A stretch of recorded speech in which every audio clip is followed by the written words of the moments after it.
Bonjour, Dominique, auteur du blog www.mandataire-immo.fr, mandataire immobilier et coach pour les particuliers.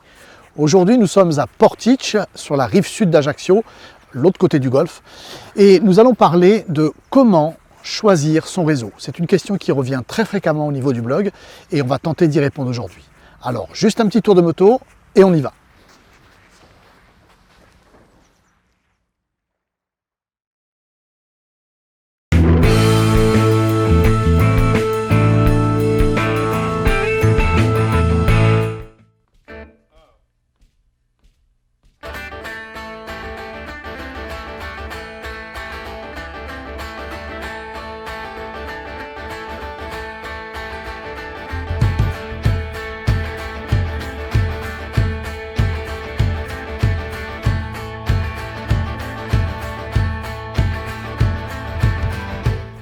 Dernièrement, j'ai reçu un nouvel email me posant la question de savoir comment faire pour choisir un bon réseau. C'est une question récurrente qu'on me pose souvent et à laquelle il est difficile de répondre tant les critères de chaque candidat seront différents. Certes, lorsque l'on décide d'épouser le métier de mandataire immobilier, mieux vaut choisir la plus belle des fiancées. Mais le mariage n'en sera pas pour autant réussi. Prenez garde et souvenez-vous que la plus belle des mariées ne pourra vous offrir que ce qu'elle possède. Alors, à vous de faire le bon choix. Sélectionner ou éliminer tel ou tel réseau sur les seuls critères de la rémunération revient, à mon avis, à prendre le problème à l'envers. Dans un premier temps, consultez les sites de chaque réseau, quelques-uns possèdent même des sites dédiés au recrutement. Lisez-les attentivement et comparez. Il existe également des sites généralistes sur le métier qui recensent les différents réseaux existants. Je pense notamment à des sites comme meilleurreseau.com ou le site info-mandataire.com, qui fonctionnent un peu comme des comparateurs. Par exemple, sur info-mandataire.com, dans la rubrique Tous les réseaux, vous obtiendrez de nombreuses informations telles que leur date de création, leur fonctionnement, leur évolution, le nombre de mandataires qu'ils comptent et parfois leur turnover, mais également les rémunérations, le montant de la redevance mensuelle ou encore la présence ou non de formation. Autre rubrique très intéressante, la revue de presse qui vous renseigne sur l'actualité des mandataires et des réseaux.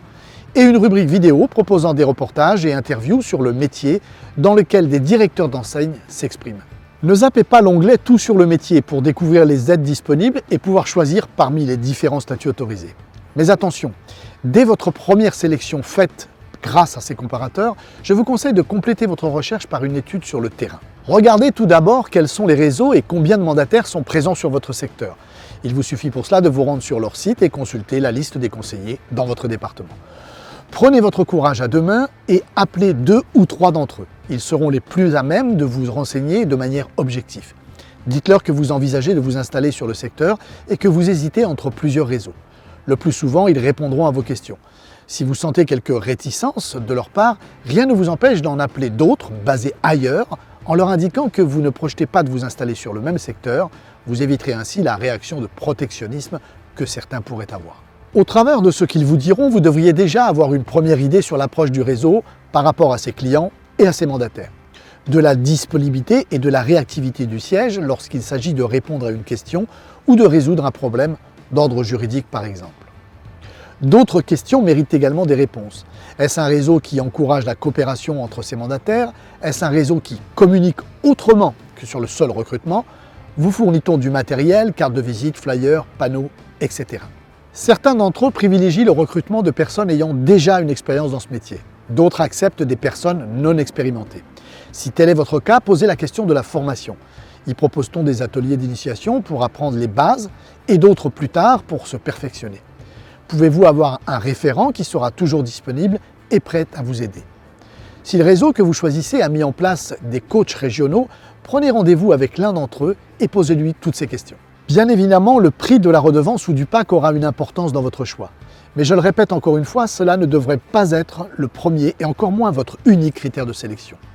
Vous devez avant tout ressentir que vous serez accepté et intégré au sein d'une équipe, épaulé, écouté et que vous trouverez assistance à chaque fois que vous en aurez besoin, auprès de vos collègues et du siège. Sachez une dernière chose, même si faire partie d'un bon réseau est essentiel, une fois sur le terrain, ce que vos vendeurs et vos acquéreurs verront, c'est vous. À leurs yeux, votre réseau n'est qu'une boîte à outils et vous le bon professionnel qui doit savoir l'utiliser. Pour résumer, avant de vous lancer, prenez votre temps. Ne vous contentez pas de consulter les seuls sites des réseaux. Épluchez les comparateurs sérieux et indépendants comme info-mandataire.com et meilleurréseau.com, dont vous trouverez les liens au bas ou au-dessus de cette vidéo. Et terminez votre choix en adoptant un réseau au milieu d'hommes et de femmes avec lesquels vous vous sentirez bien. Enfin, si en cours de route vous aperceviez que vos outils, la politique ou les idées de votre réseau ne vous conviennent pas, vous pourrez toujours en changer.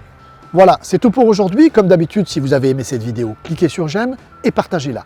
Je vous souhaite plein de succès et je vous retrouve la semaine prochaine pour une nouvelle vidéo.